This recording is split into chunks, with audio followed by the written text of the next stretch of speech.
মুখ্যমন্ত্ৰী আচলতে হৈছে কি মই ধৰিব পৰা নাই আপোনাৰ হৈছে কি জুবিনদাৰ ঢুকুৱাৰ এমাহ পাৰ হৈছেহে আপুনি ৰাইজক ফটকা ফুটুৱাবলৈ উৎসাহিত কৰে ৰাইজক ফটকা ফুটুৱাবলৈ আহ্বান জনায় আপোনাৰ হৈছে কি জুবিনদাৰ মৃত্যুৰ 3 মাহ হৈছে কি নাই হোৱা পোষ্টমেলনৰ প্ৰগ্ৰাম পাতিবলৈ আপুনি ওকালতি কৰে আপোনাৰ হৈছে কি মুখ্যমন্ত্ৰী ডাঙৰীয়া নে আপোনাৰ ক্ষমতাই মূৰত ধৰিছে নে টকা পইচাই মূৰত ধৰিছে নে পৰিয়াল কেন্দ্ৰিক গোটেই ব্যৱসায়িক সাম্ৰাজ্য গঢ়াৰ চিন্তাই আপোনাৰ মূৰত ধৰিছে আমি ধৰিব পৰা নাই বুজি পোৱা নাই এতিয়া মুখ্যমন্ত্ৰী আচলতে হৈছে কি মই ধৰিব পৰা নাই নে তেওঁৰ জিৰণিৰ প্ৰয়োজন বিশ্ৰামৰ প্ৰয়োজন নে স্বাস্থ্যৰ ফালৰ পৰা বিশ্ৰামৰ প্ৰয়োজন নে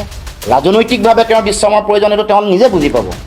নে আন কিবা কথাৰ তেওঁৰ প্ৰয়োজনীয়তা আছে এইটো কথা তেওঁ নিজে বুজি পাব গতিকে ইমান অস্থিৰ আৰু যোৱাকালি দিনটোত যিদিনাখন সমগ্ৰ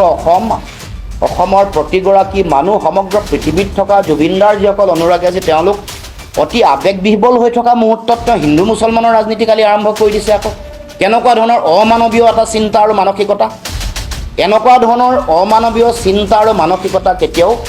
মানুহৰ আহিব নালাগে গতিকে মুখ্যমন্ত্ৰীক কৈছোঁ যদি আপোনাৰ জিৰণিৰ প্ৰয়োজন আছে আপুনি জিৰণি লওক স্বাস্থ্যৰ যতন লওক আপোনাক যদি ৰাজনৈতিকভাৱে জিৰণিৰ প্ৰয়োজনীয়তা আছে আপুনি মুখ্যমন্ত্ৰীৰ দায়িত্ব এৰি দি বেলেগ কাৰোবাক চলাবলৈ দিয়ক এনেকৈ জনগণক আবুল তাবুল কথা কৈ বিভ্ৰান্ত নকৰিব মুখ্যমন্ত্ৰী ডাঙৰীয়া ক্ষমতাও এতিয়াও অনাদি অনন্ত কালৰ কাৰণে কাৰো ওচৰত নাথাকে পৃথিৱীৰ আটাইতকৈ ক্ষমতাশালী যিসকল মানুহ আছিলে সেইসকলৰ অৱস্থা কেনেকুৱা হ'ল এইবোৰ আপুনি মনত পেলাব এবাৰ হিটলাৰৰ অৱস্থা কি হ'ল মছলিনীৰ অৱস্থা কি হ'ল গাদ্দাফিৰ অৱস্থা কি হ'ল ছাদ্দাম হুছেইনৰ অৱস্থা কি হ'ল এই কথা মনত